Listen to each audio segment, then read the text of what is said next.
What's up, Black Level members? I'm hopping on to do a live right now, and it was a little impromptu because our last Tuesday was on Halloween, and then it's taken me a little bit to find the time to do it. So, wanted to make sure that I caught up on it because you deserve it and you're paying for it, and I want to make sure I'm here. So, thanks for scoping it out. And basically just wanted to hop in and do these are hour-long ones. Today I'm going to be doing a little history tidbit and wanted to make sure to do a few of those this year because I really enjoy them. Let me just make sure I got all of our just want to make sure I've got all the settings correct.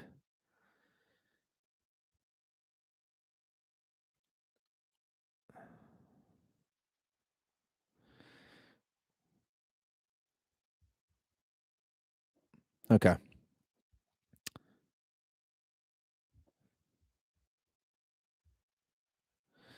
Okay, so I'm gonna kick things off. Sorry, that was a little. I just wanted to make sure I had it. I did. I did our public live stream before this, and I wanted to make sure I had set this to the Black Level member subscribers. So, one thing I am working on is I mentioned it in the public live stream as well, and I tracked down some different applications that I can use for live streaming specifically that I can also use for the podcast, and I've been starting to play around with them. I know it's most of the membership on YouTube is really, really interested in instructional stuff, which I'm very grateful it's snowing finally because I want to get on snow so we can actually do some skiing. But I've got the ability with a couple of these apps that are going to let me, I can basically watch videos and I can sort of point things out too. I think it's going to be really good in terms of having the ability to uh, analyze videos, whether it's videos that we've shot, videos I find online, even the potential of you being able to send in videos for those that are bold enough to sort of have a breakdown done of their skiing. That's a possibility too. Um, but I think it's really neat the way that it works because I can kind of pull YouTube videos and I can pull videos from other areas on the internet while I'm live streaming and do that. I just needed a little more practice. I thought about doing it tonight and I just didn't want to hop on and then have you guys have like an hour-long suffer fest of sitting there while I try to figure it out. It definitely does take a little bit of practice, but looking forward to skiing. Like I said, Utah's cooling off. It was a little warm today. It was still like 60 degrees down here in the valley, but people are starting to open up supposedly next week up in the resorts. Taylor went backcountry skiing a couple days ago. He said it was all right. It was definitely some old snow, but he was able to hike up. Definitely a lot of pressure on the backcountry too. People are getting after it. The lines looked crazy. I am not that guy usually that's going to go out in those zones and just hoof it around with hundreds of people, but definitely want to get out there as soon as I can. Hey, so I wanted to start off. I did a podcast talking about all my favorite books, and this is obviously one of them. It's called Sondre Norheim, the Father of Modern Skiing by Anne-Gry Blickom and Ivan Mold. I actually picked this up in Morgedal over in Norway, which is where Sondre Norheim was from. And I thought this would be a fun way to start off because we're going to do a little history walk down memory lane with boots. And I wanted to just kind of deep dive into some of that and talk about some of the cool stuff that's happened in boots and document a little bit about that. And hopefully you'll find it interesting. But this chapter is called Honored by a Friend. And I thought this was pretty cool because I think it relates to all of us that are skiers and people that love the mountains and people that love snow. And I thought this was very interesting to get a sneak peek back into this time period. So it says, at a ceremony June 10, 1925, 100 years after Sondre's birth, a memorial stone was erected in the center of Morgedal. Speeches were presented by Finn Cavale, chairman of the Ski Association and Morgedal resident, clergyman Aslak Berglund, a poet and 20-year friend of Sondre. In his speech, Mr. Berglund said, Sondre was a jack of all trades, but there was one area where he was truly an artist. Yes, in fact, virtuous, skiing. He was a skier all his life, and no one could ever compare to him. I remember folk talked about a jump Sondre did when he was a child. He had placed a ladder on his house and covered it with spruce sprigs and snow. He set off and on the rooftop his jump was so high that he flew over the cow shed as well. He didn't fall, of course, and he continued all the way down to Bjalland. There a cow was standing out in the yard. Sondre came dashing like greased lightning, and suddenly the cow tipped over. Sondre said it was because of the air pressure, but personally I think the cow was startled. We would have been surprised if Sondre fell on the slopes, and I never saw it either. I sometimes saw him touch the ground with one hand or both to keep his balance, but he never fell, never. He had this upright carriage, was very resilient, and his body seemingly only consisted of muscles and tendons. Besides, he had this special charisma. His face was characteristic, a bit pale, with strong features and a very beautiful smile. His eyes had this special look, particularly when he was on the slopes with others. I was just a kid at the time, but I watched him so often and couldn't quite figure out what that look was. When I think back, I will use the words mastery and superiority. He really radiated a characteristic class of his own, Mr. Berglund said in his speech. And I love this picture. If you ever get a chance to go back to Morgedal, it's a beautiful place. I think at the height of when it was in the mid 1800s, it was about 650 people. It's only about 250 people now. It's very, very small. Even a lot of Norwegians, they might know of it or kind of know the Telemark region. And so Telemark is the region, Morgedal is the town where Sondre was actually from. Amazing place. There's a ski museum there. It's essentially what they call the cradle of modern skiing. And so you got to remember that all of skiing as a sport essentially came from this area, came from the Telemark skiers, the people of Telemark. And Sondre is credited with both the Telemark turn and the Christiana turn, which is essentially an alpine turn. And they were doing it all on Freeheel equipment. It's rolling hills and just a fun, playful place to ski. Reminds me a lot of the Midwest of the United States, which, fun fact before we get into the boots, is a lot of people don't realize that Sondre Norheim is actually buried in North Dakota and immigrated over to the United States. And if you go up in those areas, you know, Minnesota, Wisconsin, there's a lot of Scandinavian heritage there. And Sondre was one of those people that passed through that area and ended up in North Dakota, probably one of the flattest places ever, and took his family there. And pretty cool story. But anyways, I think Sondre is a great example of all of us that enjoy the mountains, enjoy the snow, and of course enjoy telemark skiing. And I think that snapshot of him is pretty awesome. And with that, I want to get into talking a little bit about boots. So one of the things that I've always really enjoyed about telemark skiing as a culture, as a history piece, is the fact that there's so much evolution of gear. And even on the YouTube page right now, if you look at the header, it's a graphic of one of the t-shirts we did, which is called 75 millimeter evolution. And it's basically based off, you know, when you've got sort of that classic evolution poster where you've got ape becoming upright man, this is basically leather boot coming into the end of 75 millimeter boots with T race. But I thought it'd be fun to kind of show you some of the evolution of these boots right now and give you a sense of where things really started.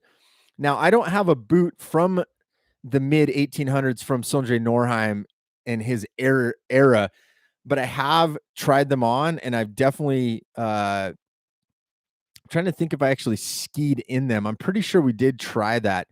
Uh, one of the things that's interesting, and I'll give you a little history tidbit about being in Morgedal, the history of Telemark in terms of boots.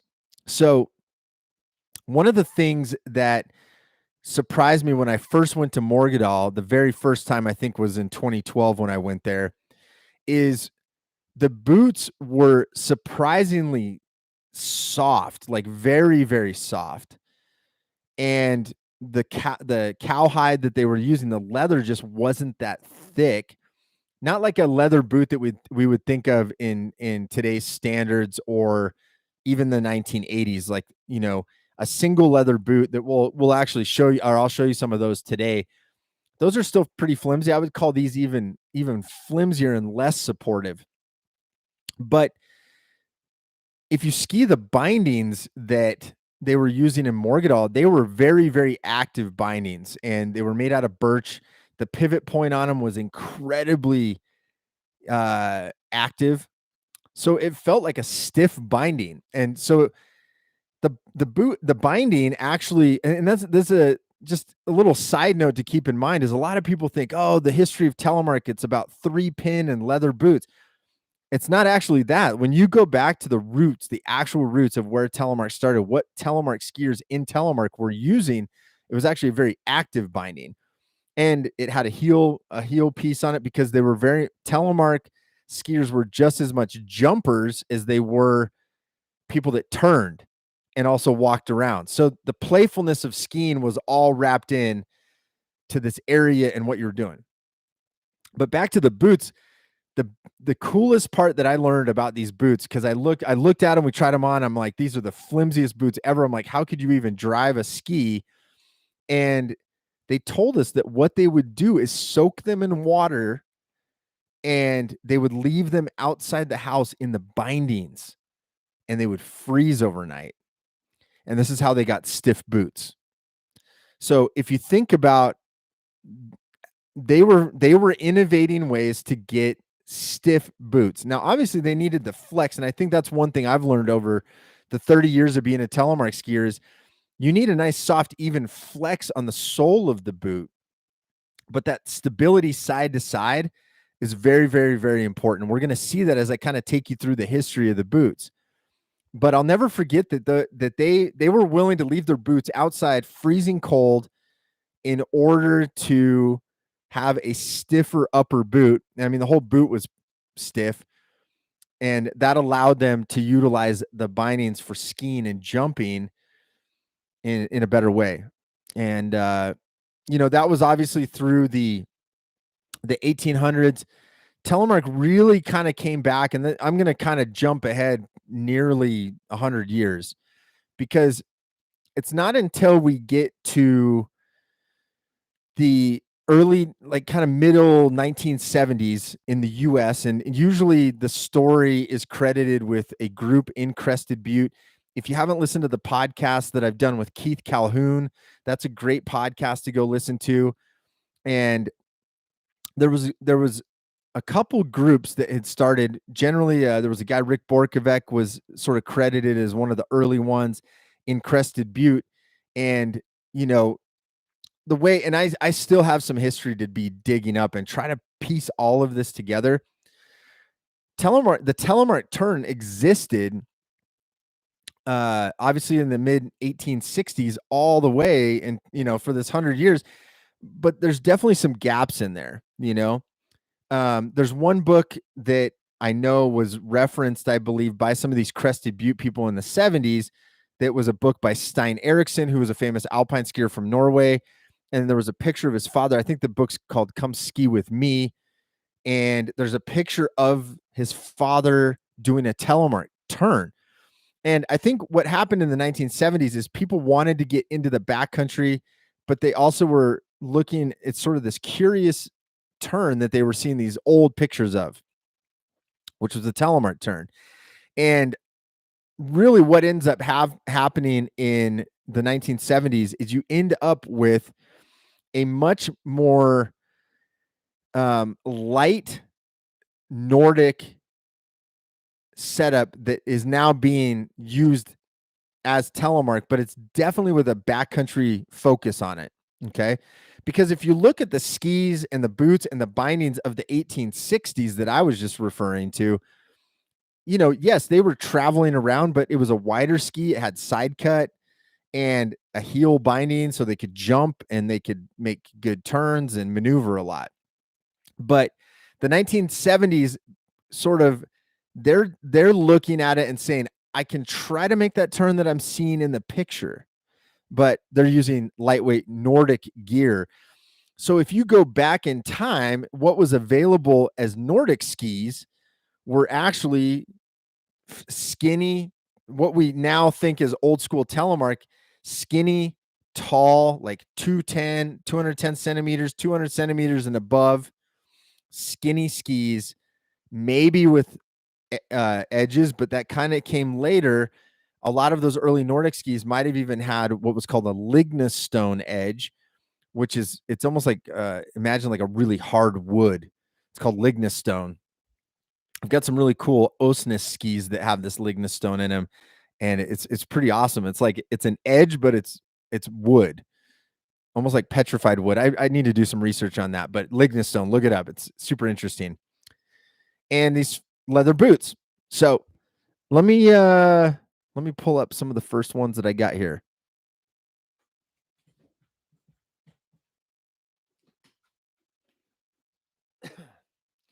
I don't have exact dates on these, but I'm going to start with this one. I like this one a lot. This is called a Galibier.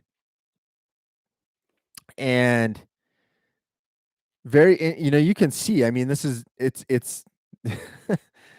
it's a leather boot. You can see it's very flimsy, very pliable.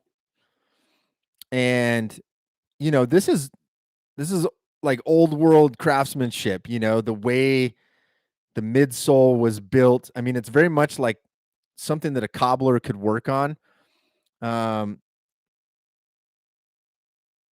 This is even pre-Vibram sole,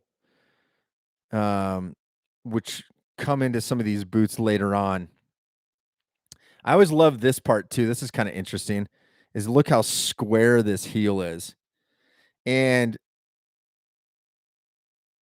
the Galibiers were, again, some of these companies they don't exist anymore. So there's a lot of I think people maybe, I was born in the late 70s, so I definitely missed some of this, and I didn't start telemarking until the early 90s. But these Galibiers, from my understanding, were very popular sort of in that late 70s time period. And that was kind of the boot to go to, were these Galibiers. It was a taller leather boot than you could find. I mean, a lot of the Nordic boots were like kind of low cut, almost like tennis shoes. But you can see the 3-pin holes. This actually had one of the original smile plates. And back then they were made by a guy whose last name was Tenney. And a lot of times they were called Tenney toe plates. And it's a reinforcement plate that is put in. And now we are the only ones making them under the Bluebird Day Gear accessory line. And it's pretty cool. So that's basically what a boot in the mid 1970s would have looked like. This one's the Galibier.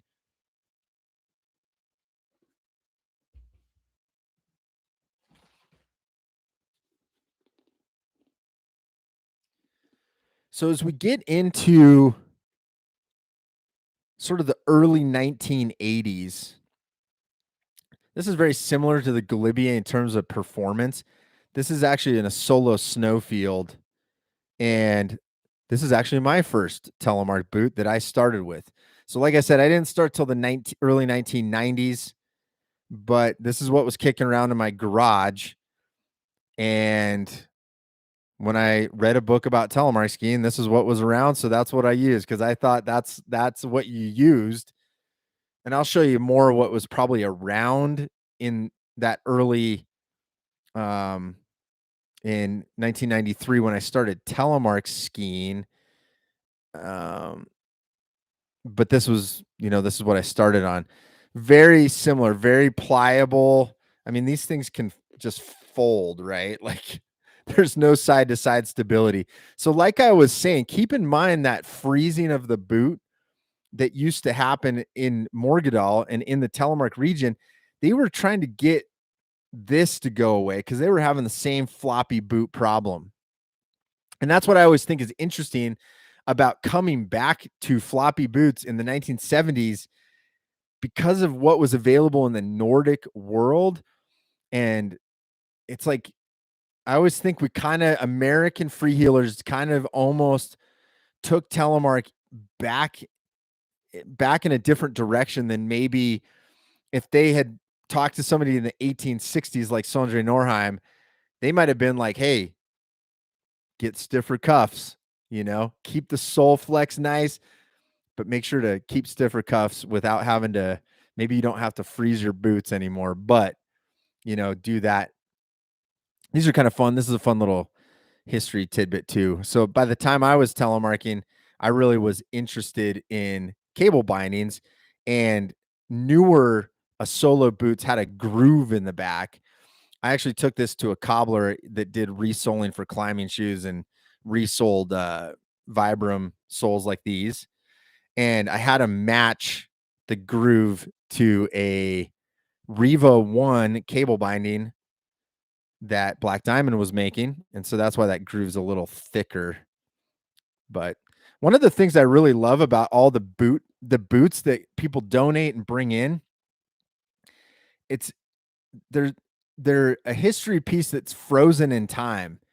So like that Galibier I showed you, it's like you really get to see like what people were using. And granted, it might not be the year the boot was made, but you get to see the character of it and see what was getting used. And that's one thing I like about all the skis I've collected too, and people have donated graciously to us so we can preserve the history, is you really get to see like funky things people have done to the equipment to adapt it to work better or fix it or whatnot. And I think that's really impressive. So these boots kind of hold a lot of that too. That's why I brought up that heel groove, because whenever I look at that, I laugh because I think about being a 14-year-old kid, and I thought I gotta have the heel groove. All the new boots have a heel groove. So I go to this cobbler and say I gotta have the heel groove, and I gave him the binding to match to it, and he grooved it out for me. So pretty cool. So that a Solo Extreme is probably getting into like the early 1980s. You can see there's not a whole lot of difference. Like, Galibier's a Solo Snowfields, it's a single leather boot. But what comes next sort of has a twofold mission.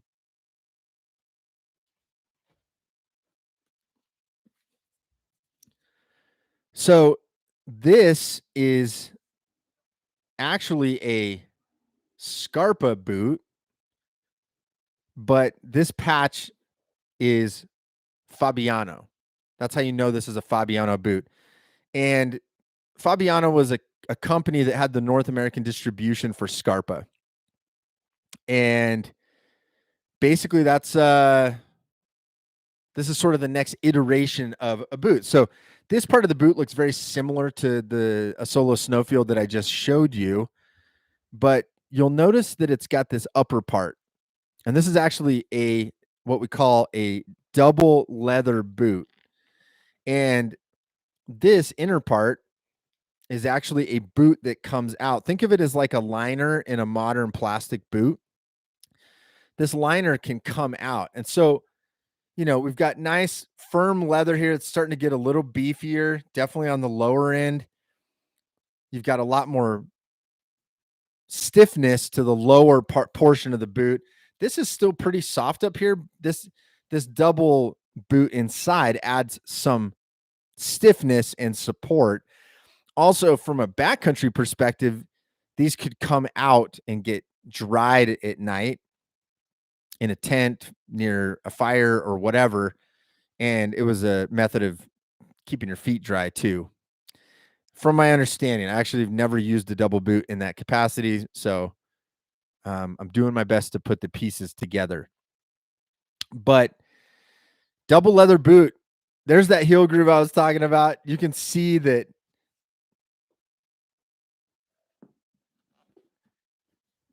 we did our best to sort of get the impression, but you can see that's why I always say that this one was ground specifically to a Riva 1 cable binding. And you can see that's a little narrower. That's kind of funny, but oh, whoops. Sorry, I hit the table there, but double leather boot. This is the next phase, starting to stiffen up, starting to get a little more beef to the boot. Obviously, cable bindings had come in the mix by this point. Cable bindings that probably were around during this era. Again, I don't have exact timelines for this, but Chouinard, Yvon Chouinard, who most people know nowadays from as the owner of Patagonia clothing brand, actually had started Chouinard Equipment and was making climbing carabiners and pitons and all that, which would later lead to the creation of Black Diamond when he split off and did Patagonia. But the binding that probably went with this was a Chouinard cable binding, which would have existed around this time.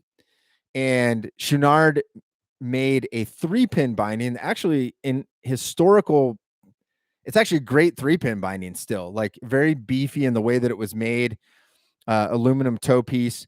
Again, most of these Telemark skiers in those days were driven by high adventure, backcountry tours, going out, and they wanted light gear, and they were able to achieve that through lightweight Nordic style gear with metal edges, which to them were backcountry skis. And the Telemark turn itself was really sort of a result of, hey, I want lightweight equipment, and I'm going to use this type of Freeheel equipment, and I need to know how to make a Telemark turn, which is a Nordic downhill technique. Also, parallel turns, although on that gear was, if anybody's ever tried on like a double cambered early 1980s backcountry ski, it's tough. Telemark turns are actually easier on that equipment, in my opinion. I just think you have a little more of a base of support, and it's a little bit easier to navigate trickier snow conditions and whatnot. But yeah, Chouinard basically was making cable bindings and 3-pin bindings, and that's that double boot basically is a reflection of what was going along with that. So obviously the double boot, like I said, worked well for drying out along long tours, hut trips, that kind of thing.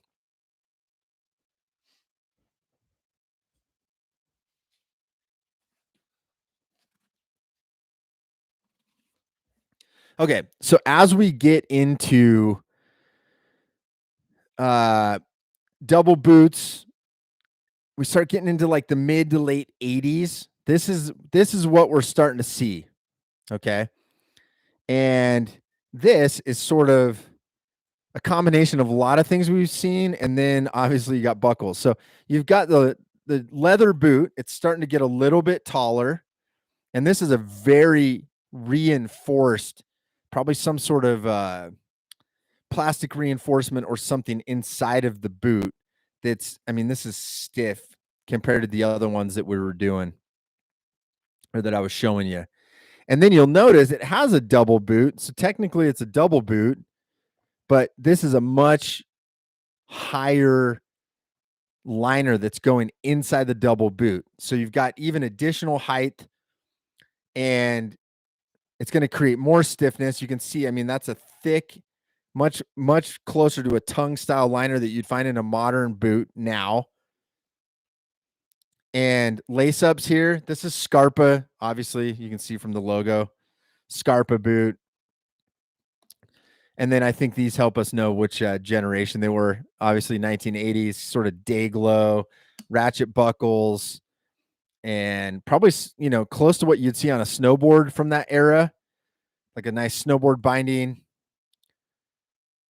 I don't really, I probably should look into that too. The ratchet buckles, you think about early snowboarding, um, Burton, Kemper, like there's like some of these early snowboard companies probably were using these, and I wouldn't doubt it if I can't think of a ski boot. I guess ski boots kind of had a similar ratchet buckle, but anyways, I'm sure everybody was sort of riffing off each other. Still 3-pin, so you can see those. Looks like they needed toe plates. Started wearing those out. Still got the Vibram sole. Still got the heel groove. At this point, you're starting to get into beefier bindings as well. You can absolutely 3-pin on pretty much any boot that we're going to talk about, but that cable binding was going to give a little more power because it did help create more of a pivot point, although not much.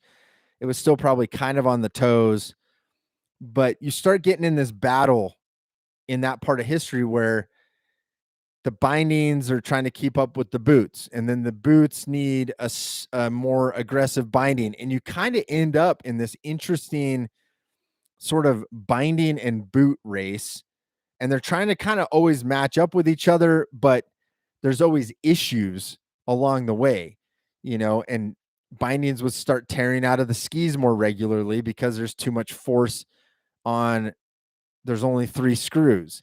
And then you had people like Russell Rainey. That's another great podcast if you ever want to listen to that one. Russell Rainey made the Super Loop binding, later the Hammerhead, and the Hammerhead he later sold to the guys that started 22 Designs. The second iteration of Super Loop, he actually started adding 2 more screws, so you had like a 5-hole pattern, but it was like all on the toe plate. But it was when these boots were starting to come out and they were trying to add more screws to stay into the ski. The problem was it was kind of a lot of screws in a small surface area, and there was other issues with that. But listen to that Russell Rainey podcast. It's fantastic. He's super, super interesting. And I think you'll enjoy that if you really want to go down the binding history rabbit hole with that specifically. So let me grab the next one here.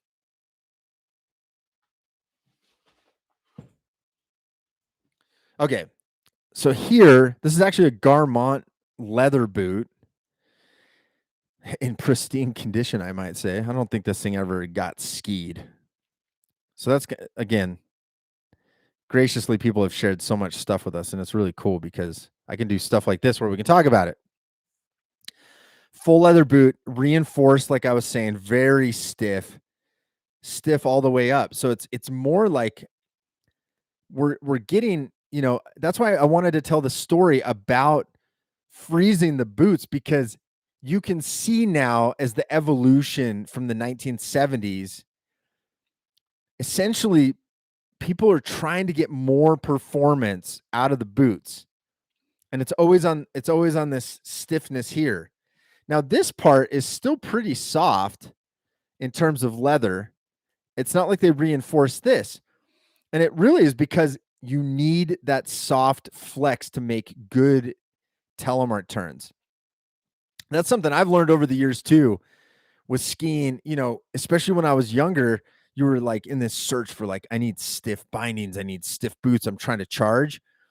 What's funny is I think what I've realized over the years is stiff boots like Sondre and the people of Morgedal, they were making stiff upper, but I oftentimes think we started forgetting that we need to keep a nice even flex on the sole of the boot, but the upper cuff is important. And also, you don't need, if you have a good upper stability in the boot, you don't really need the bellows to be super stiff. You can kind of there's different applications. So I'm brushing with a broad, let's see. I'm using a broad stroke. There you go. And anyway, so this is a Garmont boot. It's a reinforced leather boot, kind of medium tall, but all buckles, no laces. Okay. I can't remember if this has laces on the inner boot. Let's see.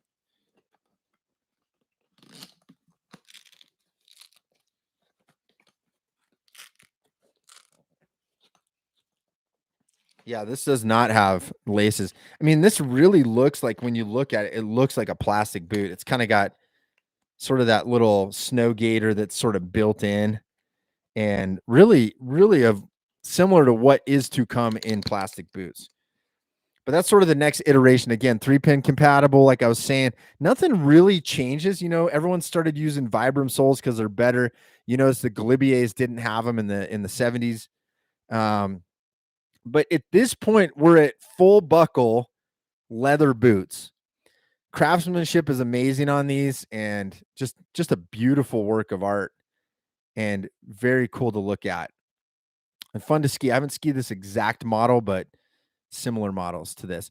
And so during this time, Garmont's making boots, a Solo or Osolo, depending on how, if you're in Italy, it's Osolo. I think the Americans were always like a Solo. And Merrill was also making boots. Sometimes if you find original boots, a Solos generally have yellow laces. Merrill boots tend to have like a light blue lace. So Merrill, a Solo, Garmont, there you go. Full buckle leather. And now you can imagine, here we're starting to see a trend go on here. We're always looking for more cuff stability. Okay. So what started happening with leather boots, and maybe not this particular one, this one already had kind of gotten into the buckles like the last couple. But when you start looking at like a double leather boot, it doesn't have that upper cuff. It doesn't have buckles, anything like that. And so that Keith Calhoun podcast that I was mentioning, the people in Crested Butte, and according to him, really it was I'm blanking. I think his name's Don. A friend of his was working in a restaurant, and there's I kind of confirmed it in that podcast because I had always heard this talk about pickle barrels, and I didn't know what a pickle barrel was. But essentially what a pickle barrel was I think his buddy was working in a restaurant, and there was these 5-gallon buckets. So in today's terms, think of like a Home Depot bucket, you know, and these guys were doing a lot of telemark racing at that time too, and they needed cuff stability. The interesting thing is, well, we'll talk about the lower stuff in a minute, but they figured out there was curvature in that bucket, and they could cut off a rectangular piece of that bucket, and then essentially they would make a cuff. So you got, they'd probably pat it or something on the inside, but that cuff would go here and then go up, and then you could build like a little stirrup for it, and then you could put straps on the front. And so you were getting cuff stability out of it. Okay. Now, this is the type of boot that you would add a pickle barrel to, or a 5-gallon plastic bucket. This is what you would add it to, is this kind of this kind of an old leather boot. I'll just give you a little side note. I probably, it's really, I've always wanted to do a video on this, and we talk about it in that Keith Calhoun podcast and some other ones. You'll hear some of these old timers talk about Stein comps, and basically a Stein comp was a leather alpine boot, if you can believe it. So you got to think, leather alpine boots, like up through the 60s, there were leather alpine boots, and that's what the material was being used before plastic was starting to be used for alpine. Well, these guys in the 70s and early 80s that started racing, they wanted to find stiffer bottoms too, right? So what they were doing is they were finding leather alpine boots which did not flex in this area, and they were like soaking them in water, and then they were breaking the toe, and they would get them resold with a 75 millimeter toe on them, because obviously that didn't exist. They had a different type of bottom. So that's just something to just to mention is Steincomps were this interesting boot that essentially it wasn't like a brand of a boot as much as it was like an old leather boot from a bygone era that they made into a Telemark ski boot by attaching a sole to the bottom of these leather alpine boots and then trying to break them in by soaking them in water and like flexing them. So you've got that. People are looking for stability. They add the pickle barrel, and that's where we get into probably one of the most influential Telemark boots of all time called the Merrill Super Comp.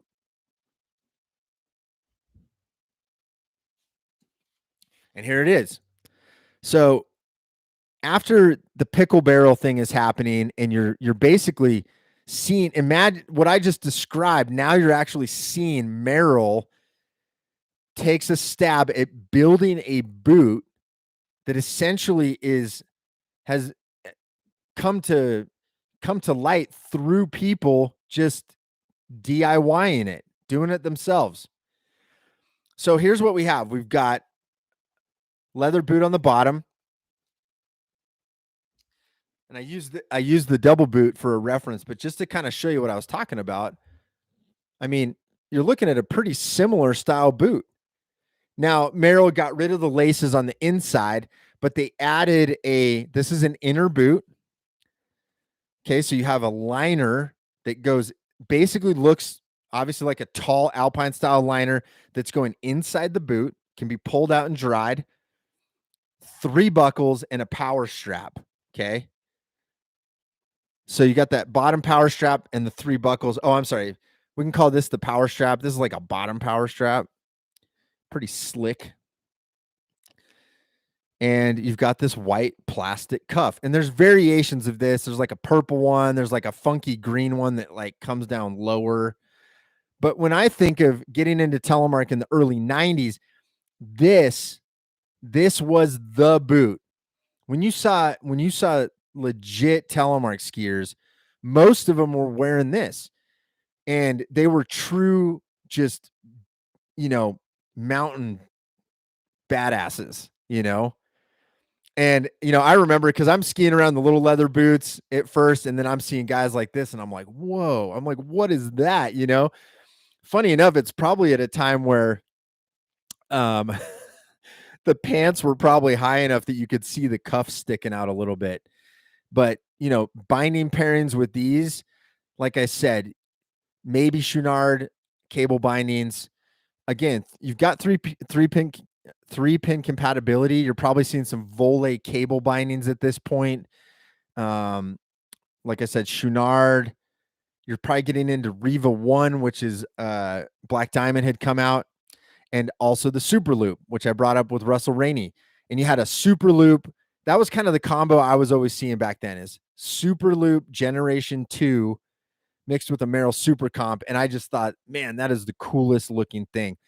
I also like, as I've kind of studied the history of it, I think probably the most beautiful thing about this is I really think this came out of people just trying stuff and saying, hey, there's a problem. We're trying to solve that problem with putting pickle barrels and trying to figure out, take old alpine boots and make them into telly boots. And this is what you got. They listened to the market and they said, hey, we need to make a cool boot.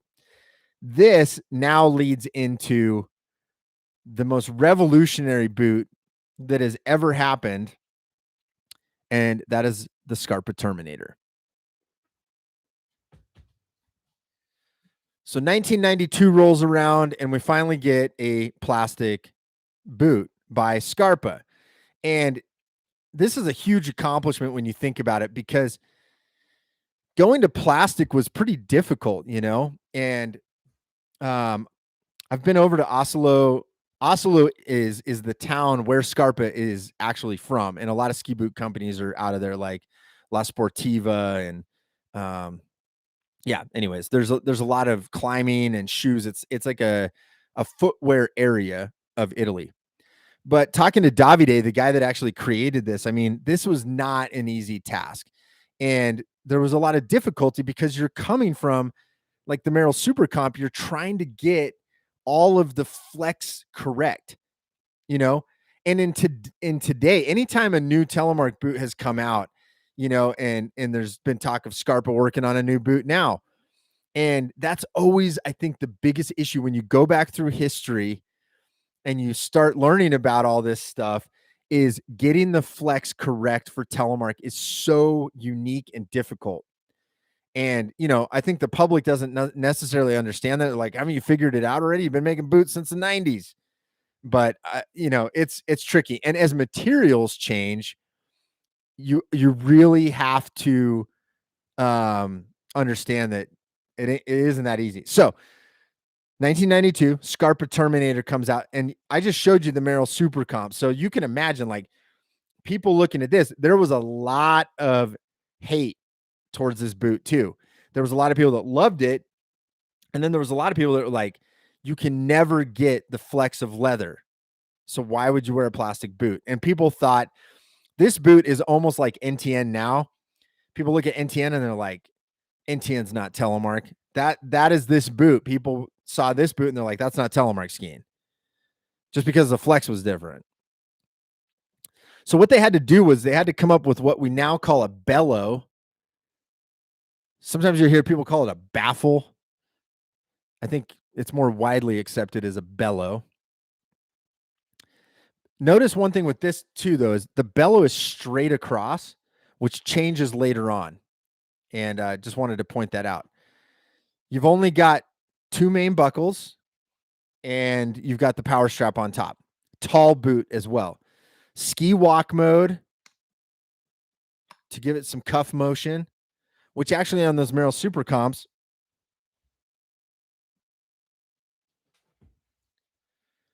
that's locked into place. So you had forward lean, but you didn't have a ski walk mode.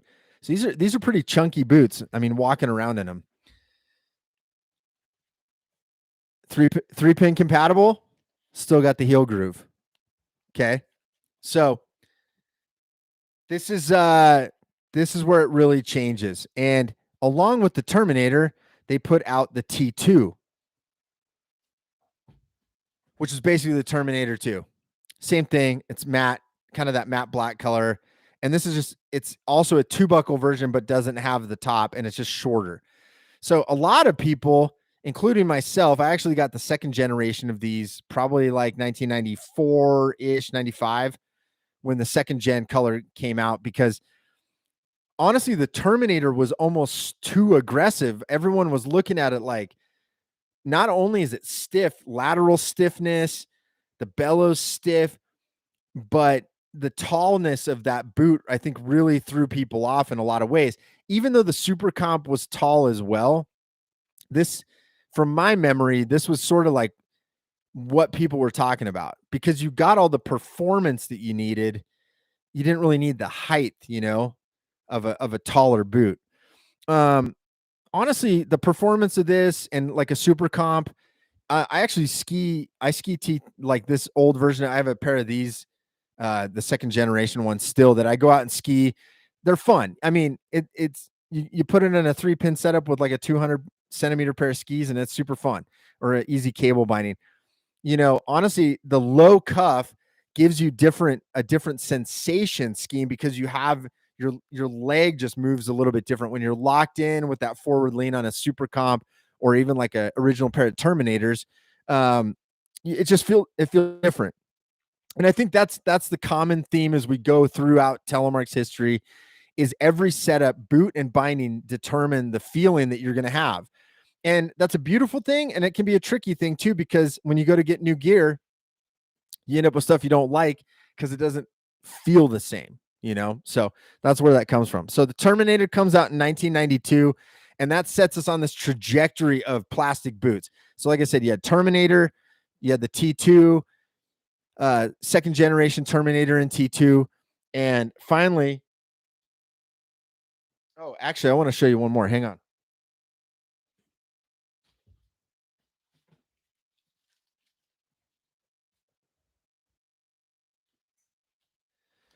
I didn't actually have the T race, which is the red one, but I wanted to show you this. So I had pulled this out either in one of our lives or the public live stream. I wanted to bring this up because I showed you a solo boots, You know, this was a big boot company for leather boots, and countless, and they kind of followed it for a long time, and they were like, okay, we're going to add buckles to the leather, and there's all these variations of that. Well, they did give it a stab and tried to make a plastic boot right around the same time as Scarpa. This one's called the Telly Breeze, and it's kind of different. You'll notice it's got the heel groove, it's got 3-pin. Well, here's the most interesting part here. Instead of a bellow, you'll actually notice like this is really soft, right? So this thing flexed like a leather boot kind of, right? Although it's plastic, but you can see there's not a lot of material right here. And then some of the flex came from this bellow, single bellow below the toe, and you had hinges right here. So it allowed this whole section to flex as you flexed it forward. I've never skied this boot. I remember when it came out, but I never skied it because they all got recalled and then a Solo never made a plastic boot again. So that's what happened. Telebreeze killed a Solo in the Telemark game. That's why we don't have Telemark boots from them, as far as my understanding goes. Very, very interesting concepts. So there's that one. Well, by the time we get out of the 90s and we've had these plastic boots, we start seeing this version. This is the T1. And the first thing I'm going to notice is that that's a little dusty. Sorry, guys. And I'm moving the table around. This is an articulated bellow. So they went away from the straight across bellow and started curving it to make it a little bit more ergonomic for your foot and how it flexes. This is arguably probably one of the most well-known boots that you've ever seen. We call it the Bumblebee. This is the T1. These, you know, you're talking like 1999. This colorway probably went, you know, into that early 2000s. And you always had T races, which was the red version of this that was stiffer. And then there's different variations, like a white T race we call the candy cane T race. And the red ones kind of lived on, and these changed color and went like all black and red and whatever. Super, super important boot. Anyone who was trying to push their skiing in the early 2000s were skiing like a T1 or a T race on some sort of a cable binding. So that was pretty amazing time. 3 buckles, power strap. Also, they moved to an instep strap, which I think is really important because that really sucks your heel back into the heel pocket, and it's pretty amazing. And awesome boot. A lot of great skiing happened with this boot, just I think for the general public all the way to the people that were shooting movies, because that was kind of around the time this came out.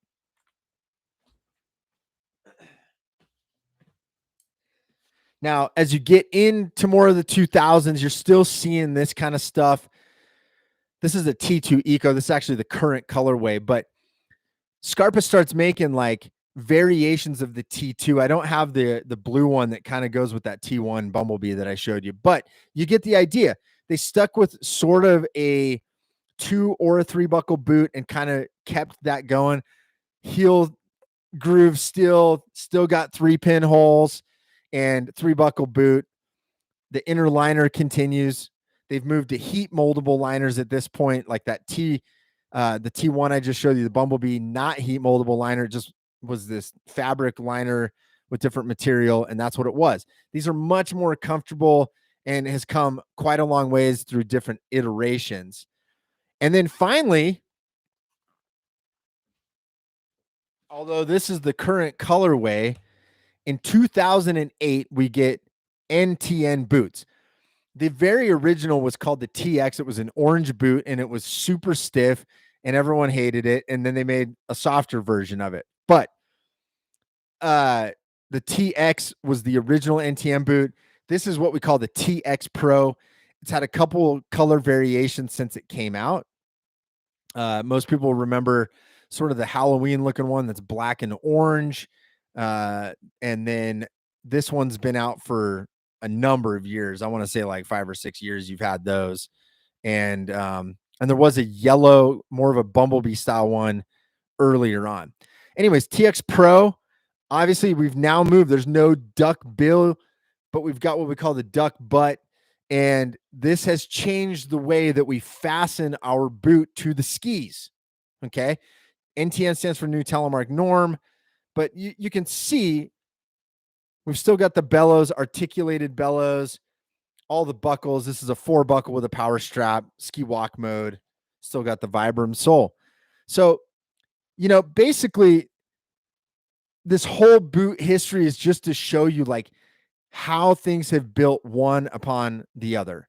And that's really what it's been about. And I think also I wish that the boot companies would listen. I don't know if they watch as closely as they were watching like when the Merrell Super Comp came out, because I really feel like that was people, like I said, it was a very DIY culture.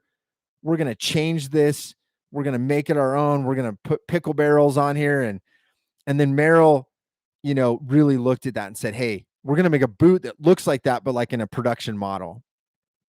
And I think there's a lot of stuff going on out there with DIY culture that I think probably will get noticed at some point and hopefully implemented into some boots, because that would be really cool. But yeah, right now we're basically, kind of waiting on a new boot. I know Scarpa's working on a new boot, and hopefully that'll come out. I've been on the test team for like 6 years, and definitely have been out there skiing on different variations. And I think when they decide to put it out, it's going to be great. And it's fun to watch all of that history and see where it's going to lead to next. For sure, it's going to be on the NTN platform. Honestly, I think just a little note on that is NTN essentially is going to be called Telemark. I mean, there's no reason to have this division between the two bindings, but I do think we need to take what is neat or what people enjoyed in 75 millimeter and then make it into NTN, so that there's the ability to get a product in NTN that makes you feel similar to what you got on the 75 millimeter platform. So anyways, I guess that wraps it up. Thank you for checking this out. I think that was a fun walk down memory lane with like all the boots, and hopefully it was a little bit more informational. Like I said, I definitely am going to be practicing. I feel like I'm like starting a new sport with these apps I was talking about in the beginning, so I can do some of these analyzing videos and technique. But I feel like I've got to practice a little bit. So I appreciate you being patient, letting me take the time to listen to what you're wanting out there in terms of instructional videos. And my hope is that I'm getting the right technology to be able to do that. But I really, really appreciate you being here, supporting at a black level membership on YouTube. That means so much to me, as I'm striving to create a good place for information and spreading telemark and helping people understand more. And it helps our business grow. So I appreciate everything you do to support us there. I wanted to mention, if you weren't in the public live stream, I did that all about Outlaw X bindings, which is our most popular NTM binding. 10% off if you do let's see, I gotta look up the code real quick. 10% off with let's see, now I can't even remember. Let's see. Okay, Outlaw Live. That's where we're at. Outlaw Live until 5 p.m. tomorrow. Save 10% on Outlaw X bindings, and really appreciate you all being here. So after doing this, catching up for October 31st, we should be back on track. And I'm hoping that next Black Level live stream, I will be able to have the new apps working where I can do instructional. I've been trying it out. So wish me luck. Adam, Josh, thank you for checking in. Really appreciate you. And until next time, spread telemark always, my friends. Cheers.